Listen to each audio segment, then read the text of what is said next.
Então, guys, vamos trabalhar com as funções ímpares e funções pares. O que são isso? São funções com determinadas propriedades que, inclusive, ajudam vocês a calcularem algumas integrais mais fáceis, coisas que vocês vão aprender lá no cálculo 2, ok? Vamos começar com a função ímpar, vou colocar aqui. Aliás, vamos começar com a função par. Função par.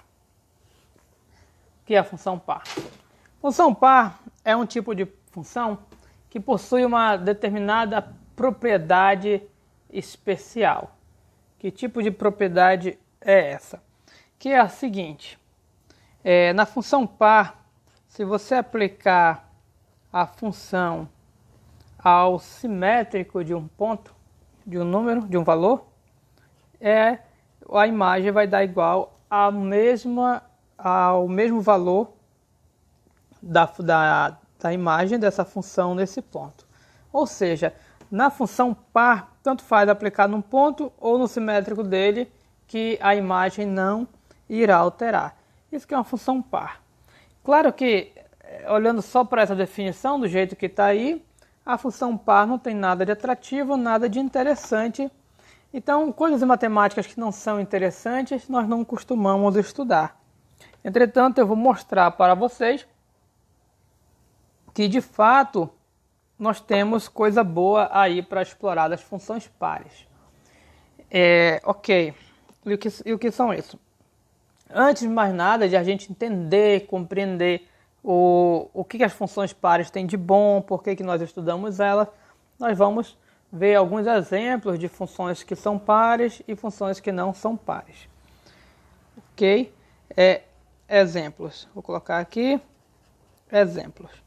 Primeiro exemplo, a função f de x igual a x quadrado. Essa função é a função par, f de x igual a x quadrado. Vejamos se é função par. Se eu calcular a f de 1 menos x, vai dar o quê? Vai dar menos x ao quadrado, menos x ao quadrado. E nós sabemos que o quadrado de qualquer número sempre fica o quê? Positivo. Esse menos ele não importa no quadrado.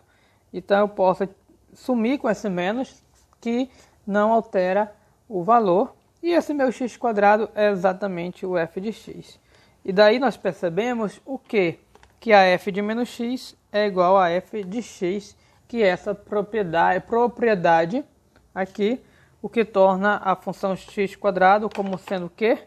Par. Vou colocar aqui, par. Vamos colocar um ponto de exclamação. Para efeito de exemplos numéricos, para que vocês possam se sentir mais confortáveis, vamos calcular, por exemplo, a f de menos 5. Será que é igual a f de 5? Bom, olhando pela fórmula aqui da imagem, a f de menos 5 vai dar, pela fórmula não, pela lei, a f de menos 5 vai dar menos 5 ao quadrado. Menos 5 ao quadrado é 25. Professor, por que não é menos 25? Quando o expoente é par, sempre vai dar positivo. Então, 25. Acontece se eu calcular a imagem de 5, vai dar 5 ao quadrado, que é 25 também. Ou seja, não importa se eu calcular a imagem de um número ou menos ele, a imagem vai dar sempre o mesmo valor, e é isso que caracteriza uma função par. Tudo bem? f de x igual a x quadrado é par. Ok. Vamos para a próxima. F de x igual a 3x quadrado mais 5 é par também. Essa aqui também é par. E eu vou justificar para vocês apenas falando, não vou provar como eu fiz aqui. Isso aqui é a prova. Ok? Isso aqui é a prova de que é par. Aqui são apenas exemplos. E aqui eu só vou argumentar. Guys, aqui o argumento é o seguinte, para mostrar que é par. Esse x quadrado faz com que o menos suma. Se eu for calcular a imagem com menos alguma coisa, o quadrado mata o menos, elimina o menos. E aí eu volto para a minha função original. Ou seja, tanto faz ter menos ou não, a imagem não vai alterar. Então, nós apenas usamos um argumento para justificar que a função é par.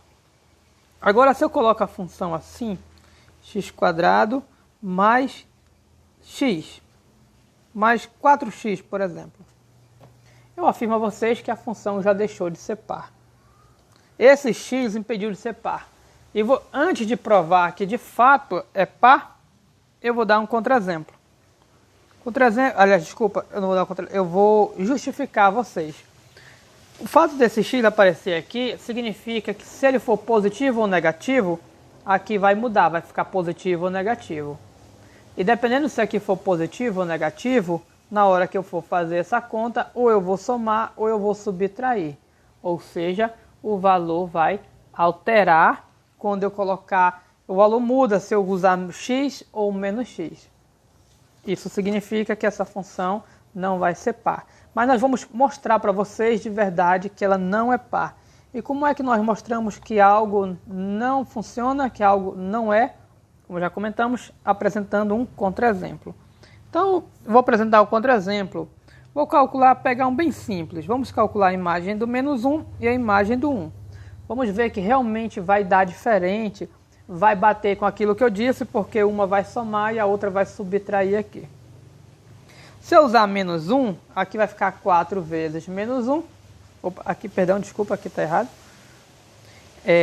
Se eu usar menos 1, aqui é menos 1 ao quadrado, que é 1.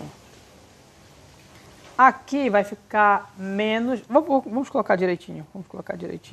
4 vezes menos 1.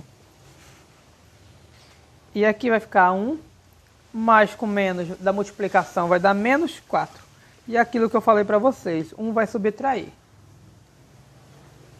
Se eu fizer a outra conta, com 1 vai ficar 1 ao quadrado mais 4 vezes 1. Que é 1 mais 4 vezes 1, 4. 1 mais 4, 5. Ok? É aquilo que eu falei para vocês. Um soma e o outro subtrai, portanto os valores são diferentes. Se os valores deram diferentes, quando eu calculo a imagem em um ponto e no seu simétrico, é porque a função não é par. Ok? Aí você pode perguntar, professor, então funções pares é só quando tem x²? Não é só quando tem x². Quando você pegar f de x igual a x elevado a 4, também é par. Mas aí você pode dizer, mas aqui o expoente é par, então função par é só quando tem expoente par? Não, também. Existem funções que nem têm potências e são pares. Nós vamos conhecer no futuro a função cosseno, guys. E a função cosseno não é uma função potência e ela é uma função par. Ok? Então existem outras funções pares sem ser as de potências. No momento eu estou dando exemplos apenas de potências porque nós temos poucos recursos em mãos. Nós já vamos conhecer outras funções logarítmicas, exponenciais, trigonométricas. Então uma gama maior, vamos poder dar exemplos maior no futuro. Ok? E, sim, ia colocar outro exemplo aqui. Raiz quadrada de x é par? E eu digo para vocês que não é par. Por que não é par? Guys, não é par porque para ser par eu tenho que calcular a imagem de um elemento e seu simétrico e tem que ser igual. Acontece que raiz quadrada não posso calcular a imagem de um número negativo. Se fosse par, a imagem do menos 3 teria que ser a imagem de 3. A imagem de 3 é raiz de 3. Agora, a imagem do menos 3, substitui aqui, da raiz de menos 3 não pertence aos reais, ou seja, aqui não existe imagem, né? Então, não existe a imagem de menos 3. Lembre-se que nosso contradomínio é um número real. Ok? Beleza. Não existir, então essa função não pode ser par, porque já que não existe, não tem como ser igual. E, pois bem, é isso que eu tenho a apresentar. Eu posso pegar funções mais sofisticadas, tipo essa aqui, ó. x² sobre x a 4 mais 1. É uma função par, porque esse quadrado, esse expoente 4 vão matar o sinal de menos, então não vai fazer diferença eu pegar com menos ou sem menos, a imagem vai dar igual. Então, guys, encerramos essa parte e continuamos na próxima para a interpretação gráfica.